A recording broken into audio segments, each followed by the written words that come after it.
All right, we are here, at least for now. This is Jay Brown Yoga Talks podcast.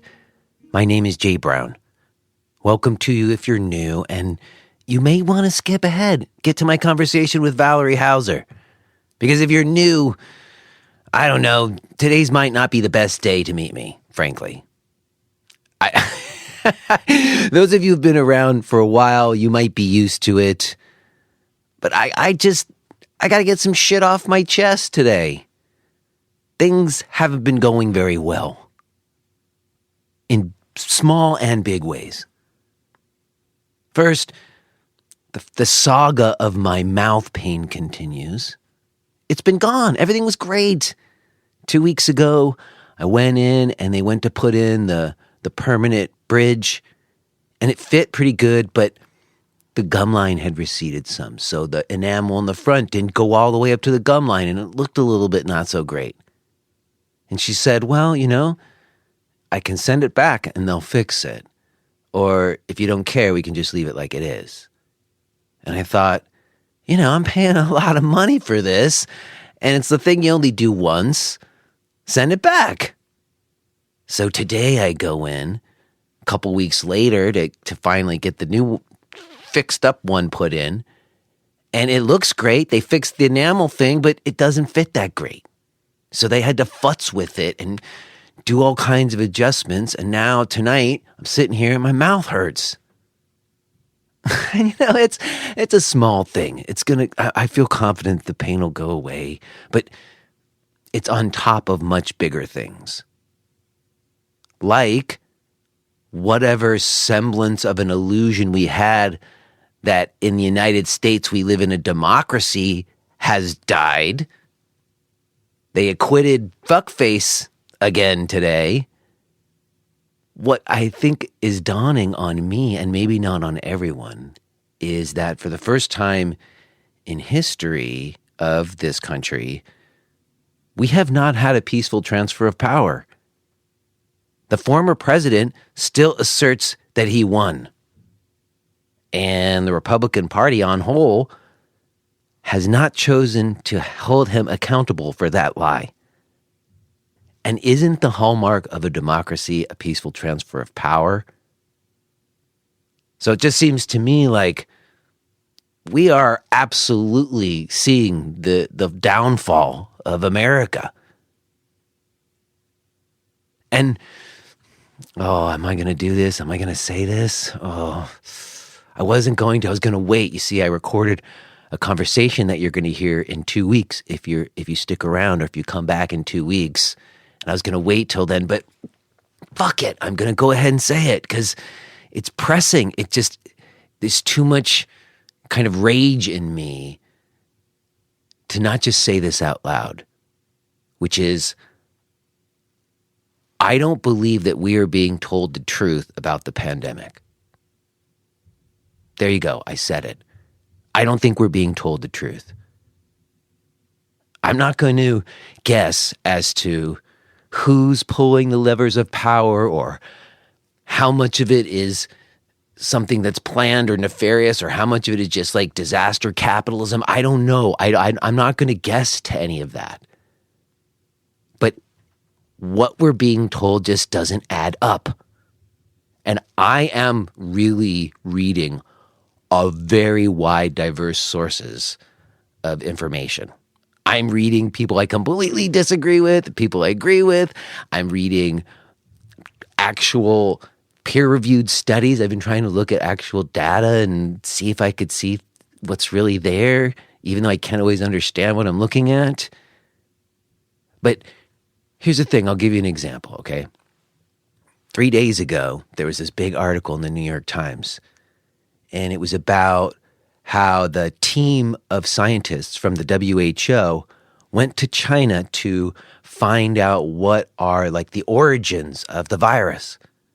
That seems to me to be an important thing to know. Like, how did this happen? Where did it come from? How do we prevent it from happening again? It'd be a very logical question that we would want to get to the bottom to. And it's a year now since we've been in lockdowns. And this article said, coronavirus unlikely to have leaked from China lab. And if you're someone like me who's done a bunch of reading, maybe you read about gain of function research. And if you haven't heard of that, I encourage you to go read up on it some, because there's some really, I think, pertinent, interesting things there. And it seems to me a reasonable theory. But this article basically said that because there wasn't an outbreak in the lab and because there's so many protocols in the lab, to be safe, that it's unlikely. And therefore, we shouldn't bother looking into it because it's unlikely. And I thought, oh, okay, well, that was a clear article that was basically saying to all of us out there who were wondering, myself included, is it possible that this thing got leaked accidentally out of a lab through some gain of function research that got banned in the United States in 2017 for a reason? Well, apparently, the New York Times was dispelling us of that myth. Although you got to be careful because they use the word unlikely. And then today, 3 days later, I saw another article. It wasn't right there at the top with the big headline. It was much farther down, smaller headline. And it says, China refused to hand over important data to the WHO team that would have provided key information as to the origins of the virus. So some of these scientists who went there to figure out where this all comes from say that they were not given data that they needed that would have given them key information. So if they didn't get the data, they didn't get the key information, why are we ruling anything out? It just seems to me like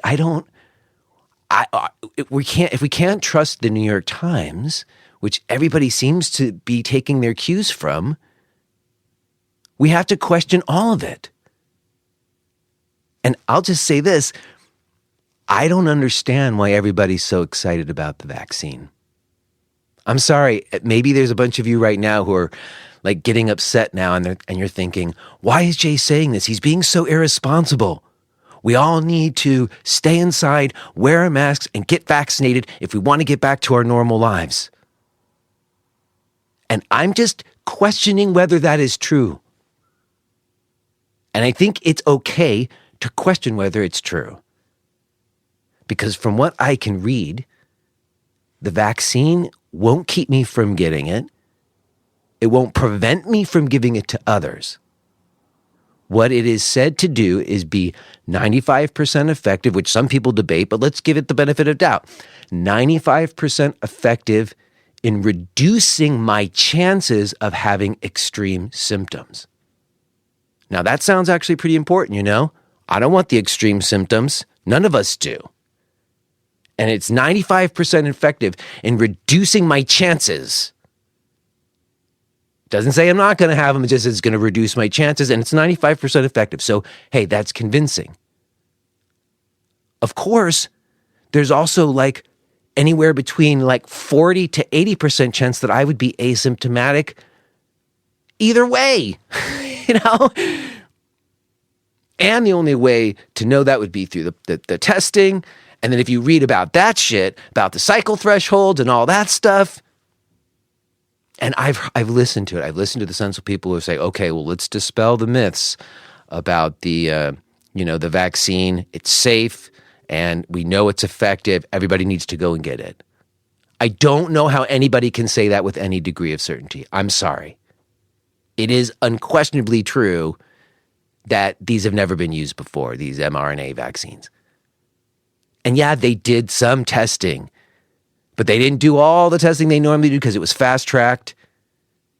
And you can't tell me that there are not other times in history where the mass people have been lied to about shit, DDT and all that stuff that's happened in our history. This wouldn't be the first time. So I don't really know what I'm saying. I'm not telling anybody what to do. I'm not asserting anything. I don't fucking know. But this kind of onslaught is, I think, designed to make us feel confused and afraid. And really, I think the thing that's setting me off most, and those who've been around, I talk about this all the time, both of my daughters had like some version of breakdown today. My youngest daughter, 6, she gets this one dance class that she goes to. It's like 5 kids all spread out in the class, but she loves it. It's her favorite thing, this dance class on Saturdays. And she gets to see her one friend, the one friend that's in our pod still that she's allowed to hug. And after class, they always like to run around outside, down, but it's so cold today, we kind of limited how much time they got to run around. And when we went to say goodbye, she just lost it. Because she just wanted to play with her friend. She just wanted to play with her friend. And she was acting out, and then my other daughter, my older daughter, 11, I was hanging out with her earlier, just hanging out. And it's this rare new thing because she's old enough where sometimes she's got this new young adulthood thing happening, and we're having these deep conversations. And she turned to me and she said, "Dad, is this how things are going to be forever now? Are we going to always wear masks? Am I always going to be on school on the computer?" She said, "It just seems like all these things that when they were first happening seemed so crazy and weird that they all seem normal now." And I'm not prepared to accept that. You see those stories coming out now, right? No more herd immunity possible, and we're just going to have to live with this like this. We're all going to have to get the shot every 6 to 12 months, and we're all going to have vaccine passports if you want to travel anywhere. And yeah, just get used to it. I don't know. I'm not getting used to it. So I'm sorry to drop that all on you like that, I know. Like I said, if you're new, welcome to the show. But I can't, I'm just not going to pretend like this isn't what's going on in my head. Now, the counter to that in me is doing things like this show, is connecting with other people and talking about important things, not just the pandemic and the politics of the United States. And today is a perfect example to give us something constructive to listen to, and something that to me is very meaningful because Valerie Hauser is here, and Valerie is somebody I know for a couple years now. She's practiced with me. She's in my teacher's class. It's one of these situations where you know somebody through practice, but you don't know who they are, what they are in their other lives. If you're a teacher, sometimes you get to know somebody through practice, and you don't necessarily have to know what their job is or what their home life is or any of that stuff. So Valerie, not too long ago, I learned about her and that she works with indigenous cultures and Native American Indians in protecting their rights here in America, and that she's worked in the government of sorts through many different administrations. So I was super happy to connect with her and talk with her about what she does, and then just a range of other stuff that you'll hear.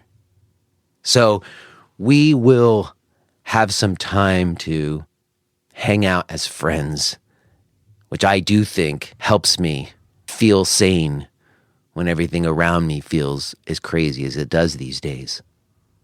So at least there is that for us. Before we get to it, though, let me give a quick shout out to our podcast premium subscribers. People like Michael McCabe and Tracy Cook. We are so grateful to Michael and Tracy and to all of our other podcast premium subscribers. It is not only a way to get full access to the archives, but you are helping to support and sustain this show. You can choose your rate. If you can't afford anything right now, just send us an email and we will send you a free account. But if you are able to contribute something, it's really making a difference, and we are grateful. Thank you. To find out about becoming a podcast premium subscriber or all of my stuff, maybe you want to take some live stream classes, maybe you want to do a 12-hour online workshop, maybe you want to get in on the weekly teacher's call or the yoga business course, all of my stuff can be found at jbrownyoga.com. Okay, so like I said, in 2 weeks, we're going to have a much fuller conversation about some of these questions I have around not just the pandemic, but the official narratives that we are given. Not next week. Next week, we're going to talk about caste. We're going to talk about caste next week first. And then the following week, we'll listen to this other conversation. If you're upset with me, if you feel that I've been irresponsible or misspoken about anything, shoot me an email. Tell me what you think. I want to take it all in. I want to have a conversation about it. I want us to question things, not just go along because we're fucking freaked out.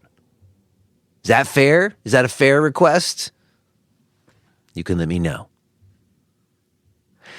I will touch base with you on the other side. Maybe there's something else that we can share before we part ways that will be a little bit more encouraging. But for now, let's go ahead and listen to this conversation that I had with my friend, Valerie Hauser.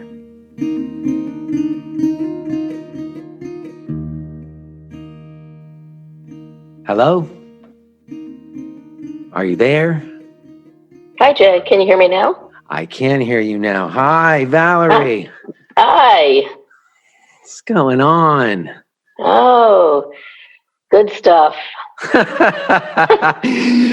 Wow, yeah, that was a nice way to put it. Good stuff. I guess we could find some good stuff if we look hard enough, but it might take some looking.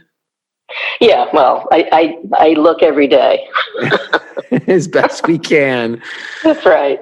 Oh, well, I have to tell you, I'm glad to be speaking with you today. You know, I do keep to a schedule with the podcast, and you know, when I looked at this week and I saw I was talking to you, I was like, oh, okay, like it was a little bit of a load off.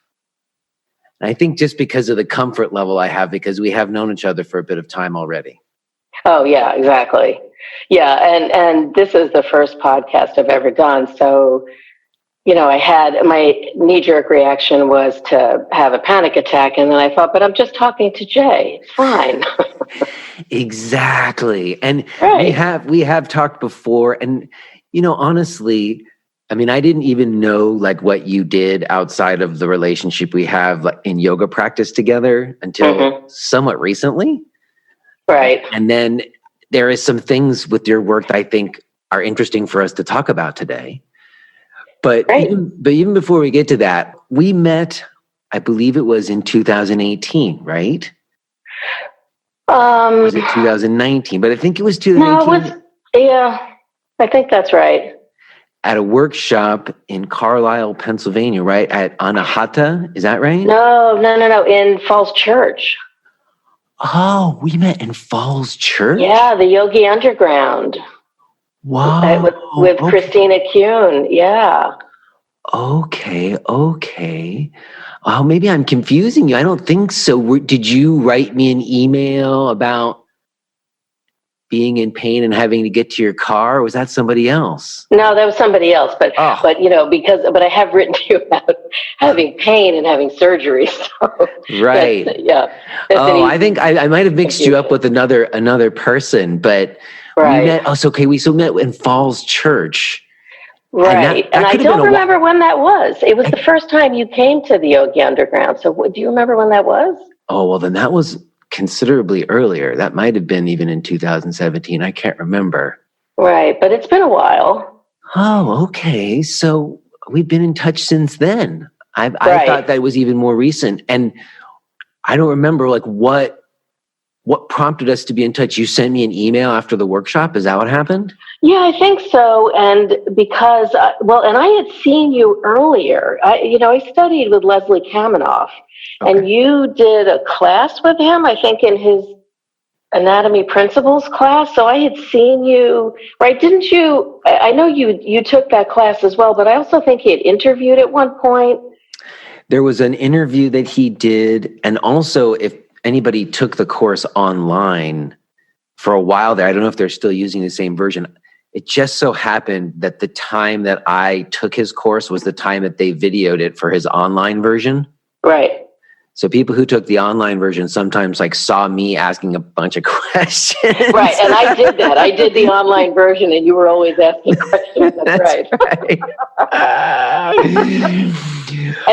But what you were saying, and just it resonated with me. So when you came to the Yogi Underground, I took the workshop because I was really interested in what you were talking about. And then I've been a Jay Brown devotee since then, Jay, I have to tell you. Oh, I don't know. It sounds weird to have you call yourself a devotee. I know, I'm teasing. But you come from a longer line. You talked about your own experience with gurus in our teacher's class not too long ago. Yeah. But when did, before we get to the other part of the stuff I want to talk to you about, how long has yoga been a thing for you? So I started practicing and I think it was 2003, so still relatively recent. And then I became a teacher in 2009. And I came to yoga because I was just, literally falling apart physically, emotionally, mentally. And so I was, and because I had left in 2002, I'd left the doctor's office with literally a shopping bag of medications. And I said, okay, there's something really wrong here. I need to do something. And I was talking to my sister about it. And she said, well, I read an article about yoga and how yoga can help with stress. And, I think you should try it. So I bought a video. I was too intimidated to go to a studio because my recollection of yoga was from the 1970s, and yoga was done at that time in ashrams here in the United States. And, I had no idea what an ashram was. I had roommates who used to do yoga and go to ashrams, and it just seemed like cultish. So I was a little intimidated by it. And so I started doing videos at home and then realized I had no idea what I was doing. So I needed to go to a studio. And from the very first yoga class I took, I was completely hooked. So I would get up at 4:30 in the morning to practice for an hour and a half before my family got up, before I had to get the kids to school and go to work. So it was exactly what I needed to handle my other life, or the other part of my life, my work life and the stresses of being a working mom and all that, all that goes with that. So since 2003, I started practicing.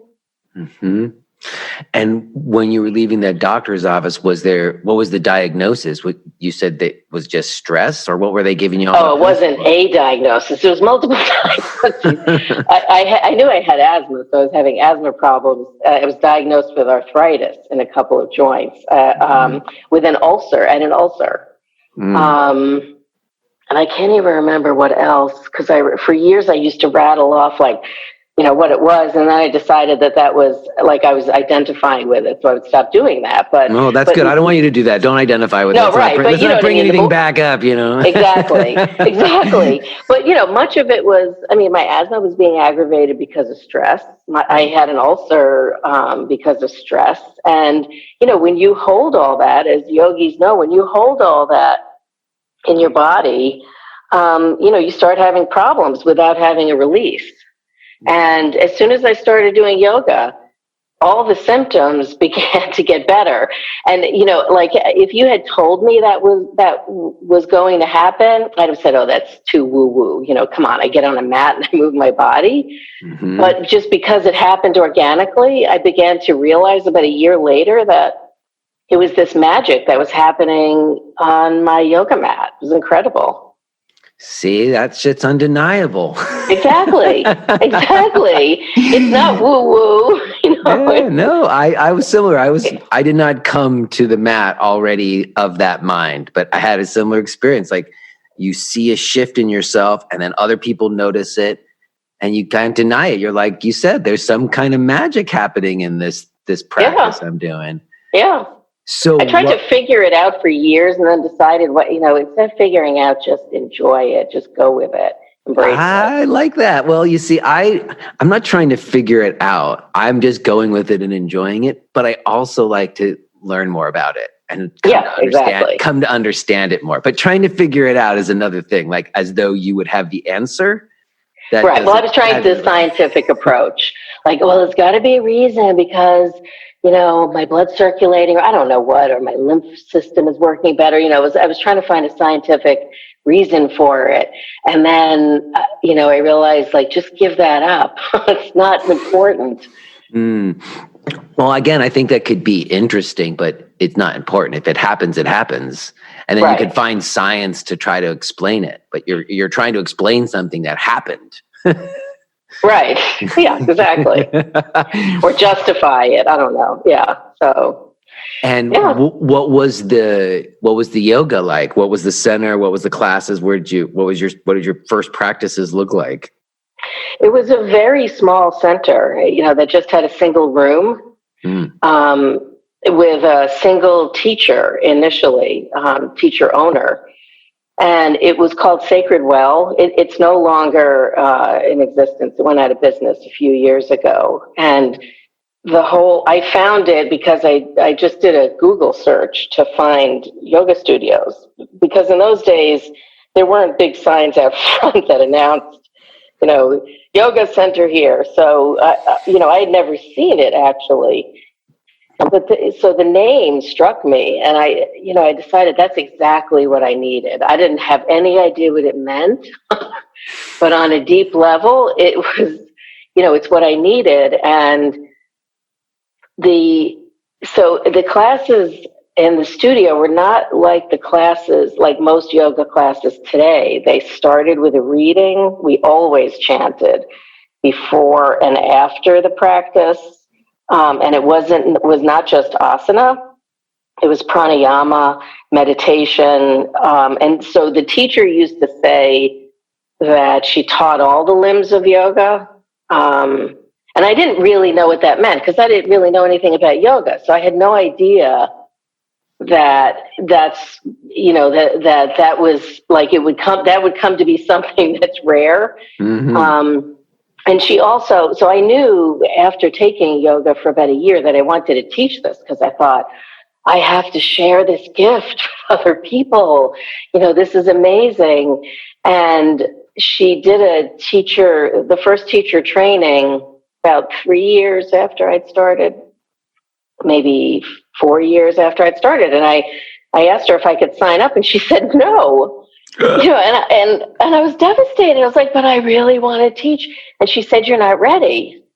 Ooh. And she gave me sort of a prescription for what to do to be ready, which included a lot of, self-examination, but using yoga to do these things, a lot of meditation, a lot of dedicated practice, reading. And then when she did the second teacher training, before she announced it, she told me, I think you're ready. So it was really that teacher-student relationship that's sort of traditional in yoga. Like she decided who could take you couldn't just sign up and give her your She wanted you to show her that you were for real about wanting to study. Exactly. And then I was ready. She said, I know that you'll be a great teacher, but you are not ready.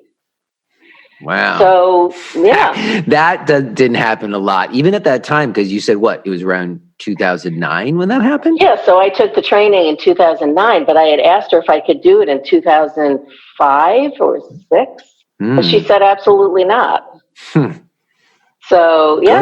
Good on her. Do you know who her teachers were, like where she was coming from? Like, She came from several different traditions. She actually had studied with John Schumacher, who's an Iyengar teacher in the DC area. He's one of Iyengar's master teachers, or I forget what they call it in the Iyengar tradition. So she was heavily influenced in the Iyengar tradition, but then she started studying with Glenn Black, I think, and she studied a little bit with Eric Schiffman too. So it was a very eclectic blend, because Iyengar and Eric Schiffman. Yeah, Eric Schiffman and Glenn Black, those are counterposing kind of voices. Exactly. I mean, so, I think as she was, she was, even though she was a teacher, she was still a student, if that makes sense, that she knew this is a lifelong journey. And she tried to have beginner's mind. She also studied body work. So she integrated that into the teacher training, working with the energy body. And then she would hold workshops primarily for her yoga teachers to do additional things like that. So it was a really interesting blend. And were you, in the training, what was that like? How long was the training? Was it a 200-hour? It was 200-hour, but we figured out by the end of it that it was more like 350 hours. You added it up later, huh? Yeah, we added it up later because we kept saying that this doesn't feel like 200 hours. Because she just felt like, she called it 200 hours because that's how she structured it. But it wasn't like a 30-day thing. We did it for 9 months. And we did it for weeks at a time and every weekend. It was a lot of time. It was a lot of one-on-one with her, a lot of group work, and a traditional course, 25 hours in anatomy, that kind of thing, 20 hours in philosophy. But when we added up the amount of time we spent, it was a lot more than 200 hours. Right. Which was, that was great. And even when I finished, I still didn't feel like I was capable of teaching. So it was actually worse. I thought before I took the teacher training that I feel comfortable as a teacher. I did the teacher training and realized I didn't know anything.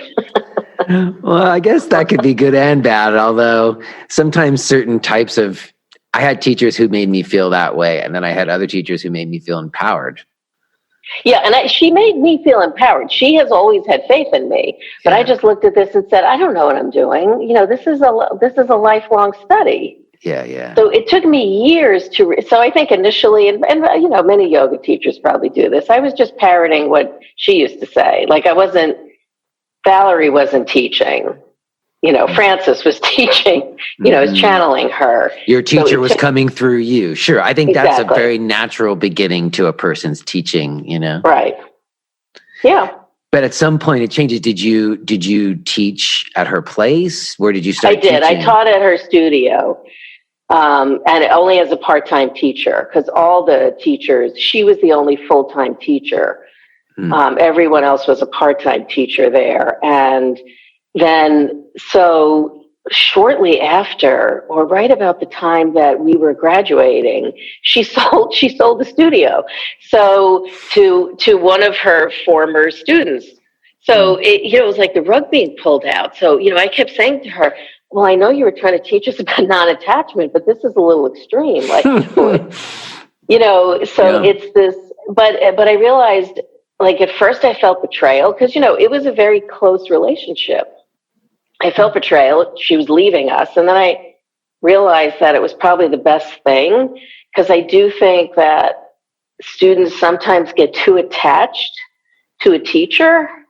And it's, more about the student teacher. It's like, and the teacher, and I know you've talked to some of your other guests about this kind of relationship. Did you feel like you had that dynamic with this teacher, or was it just, I know with me, just there were times where there's a certain amount of needing approval from the teacher or something. Mm-hmm.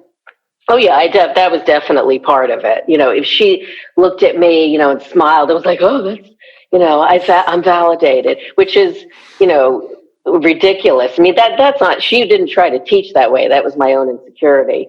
Sure. But I think her leaving and me understanding that, just because I did a 200-hour training and that I had been practicing for 7 or 8 years, I really wasn't a teacher. It's like what Leslie Kaminoff says, you're an instructor. So I started doing, I did a lot more trainings and workshops, and I still do that because I still feel like I'm learning. I still approach yoga with a beginner's mind. And I will still sometimes, even though I've taught for more than 10 years, I will still sometimes before, I get on the mat and I'm going to teach and I think, what am I doing here?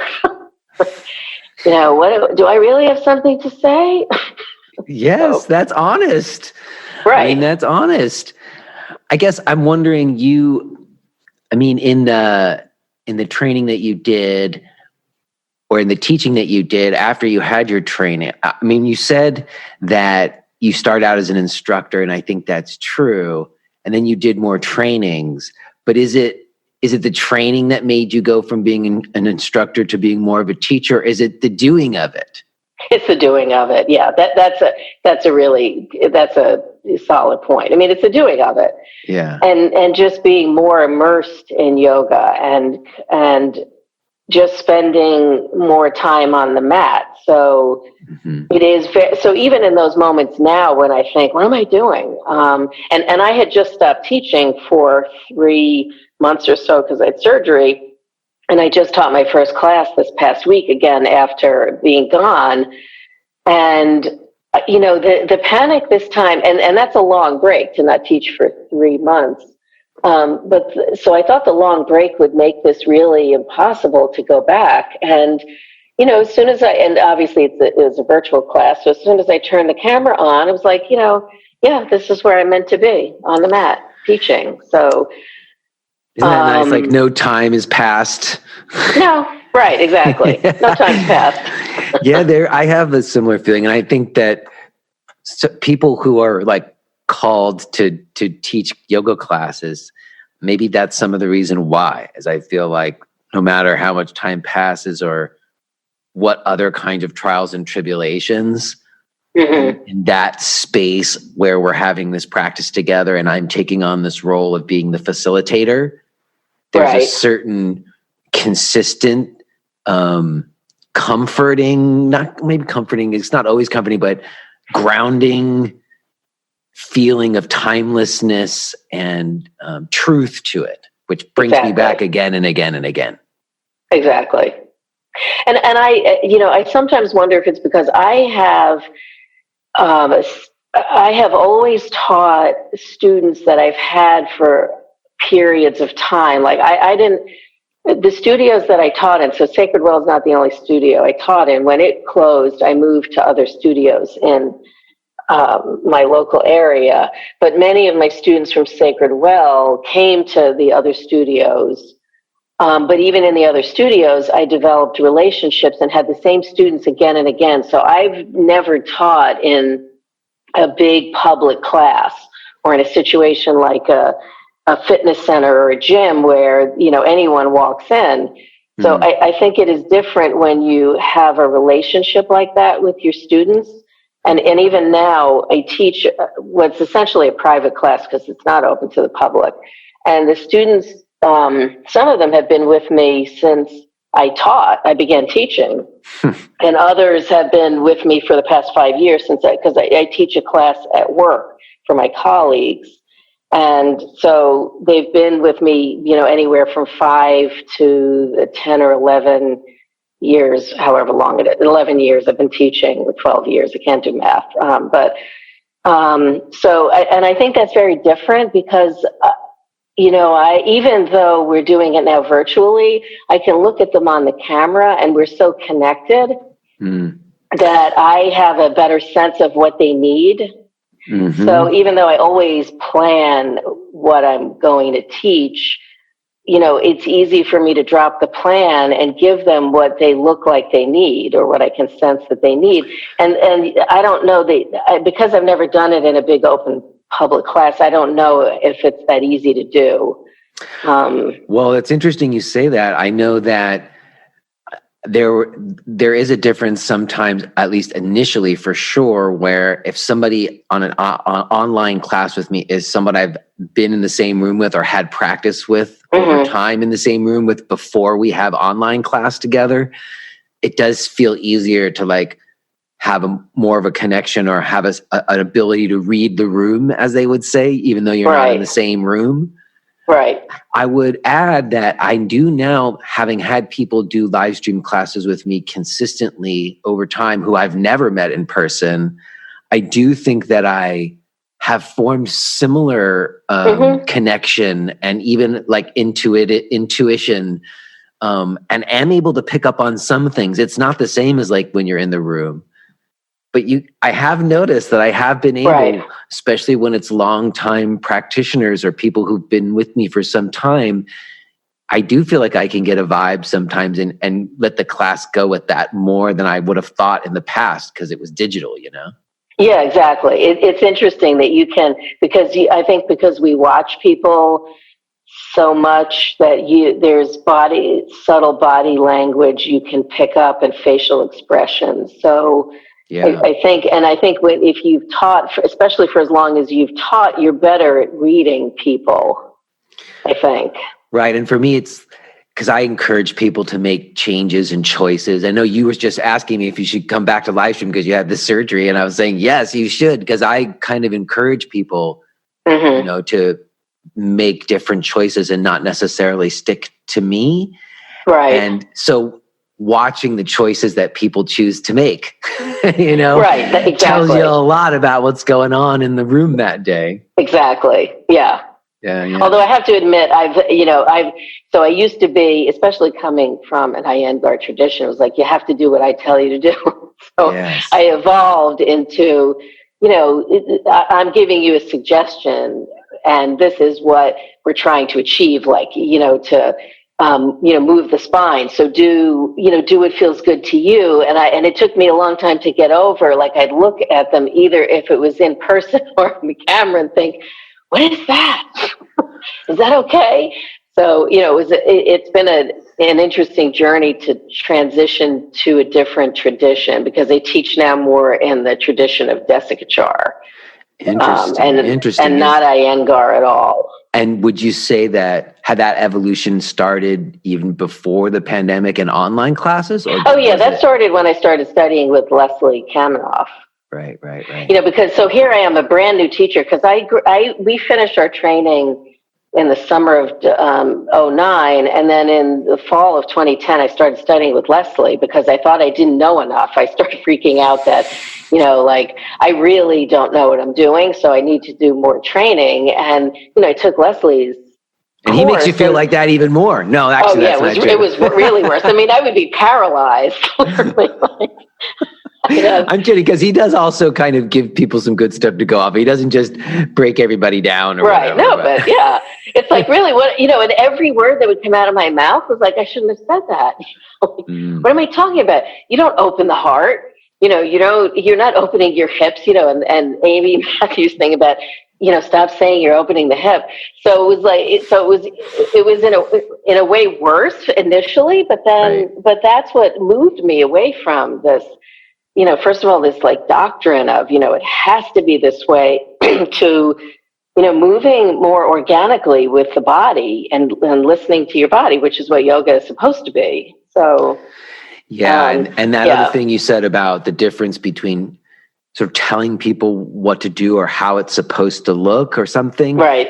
Instead of offering like points of inquiry or suggestions that they delve into for themselves or whatever. Exactly. Yeah. And it's so much more rewarding and interesting doing that. Over the years since I've started doing that, it's so much better. And so then, because I started doing that, when I was teaching in studios, my classes would be, I'd have more students than other teachers in my classes. See, I mean, well, first thing I was going to say is that idea of it being not so much about like people's foot being in the right place, but inquiries and experiencing your body and breath and stuff.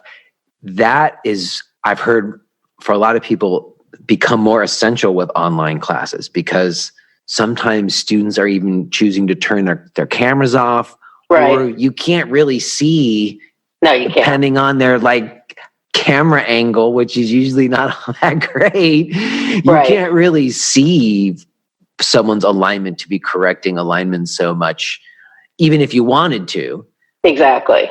But at the same time, I think people having really good alignment right now when they're at home, stuck in this pandemic, isn't as important always, or isn't as valuable. Right. Like, who cares? Like, exactly. It has to be more about how we're feeling, Exactly. It's sitting with yourself on the mat and focusing on your breath and, going inward instead of this constant bombardment of, stuff that's just so bad. A mat has, I think in some ways this has taught students that your mat really can be your refuge. And I know that I have students. So my thing has always been, you can't just, don't just come to class once a week with me. Consider practicing on your own. 5 minutes a day, just 5 minutes, do something, pick the thing you like the best and just do that. And, I know you can tell that students don't practice except when they're coming to class, and it's okay. I mean, that's their thing. But I've noticed more of my students, are obviously practicing because I can see it in the way their bodies are moving and the way that their breath and even on camera, the way they're moving their bodies with their breath. So I think it's demonstrated what yoga can really do for you in circumstances like this. And then, and I always talk about take what you learn on the mat and take that off the mat. And I think this situation with the social unrest, the pandemic, things like the storming of the Capitol, there's a lot of stuff going on, and I think people are really craving what yoga offers, and I think they're seeing the benefit of it now. Yeah, I think that's an important leap you pointed to, the difference between when you just go to yoga classes and you start to feel like you have what I would call a personal practice. Right. Where there are times in your life where even if it's just for 5 minutes, you just sit down by yourself and have a practice without a class or teacher. Mm-hmm. And that having a personal practice where you do it on your own like that, I think is of vital importance. I mean, when I was in that yoga therapy conference in 2009, as a matter of fact, we were talking about what do you need to have in order to be a yoga therapist? Like what things would make you qualified to be a yoga therapist? Like the only thing, or one of the only things that could be agreed upon, is that you have to have a personal practice. Mm-hmm. Right. And that's what it meant, that you have utilized the tools in that way of your own volition. Right. Yeah, I mean, because you're embodying it, you have to embody it in order to be able to do that. And you have to understand how what yoga does in your body, in your mind, in your spirit. Or at least even if you don't know, you having done it, like we said earlier, right? Like if you do practice with yourself, very often for many people, you and me, there's a thing that happens. There are things that happen. Right. Yeah, exactly. And then you could choose to learn about that and come to understand that more. And if you want to teach and share it, I think that becomes essential. Why your teacher said you're not ready and made you have to practice for another 3 years. Right, exactly. Because there is whether or not you're consciously doing it, there is a self-reflection of some kind happening when you're practicing by yourself. And and I think that's what. If you are hearing this message, then you're listening to the free version of J. Brown Yoga Talks. To hear the rest of our conversation, please subscribe to Podcast Premium at jbrownyoga.com/premium.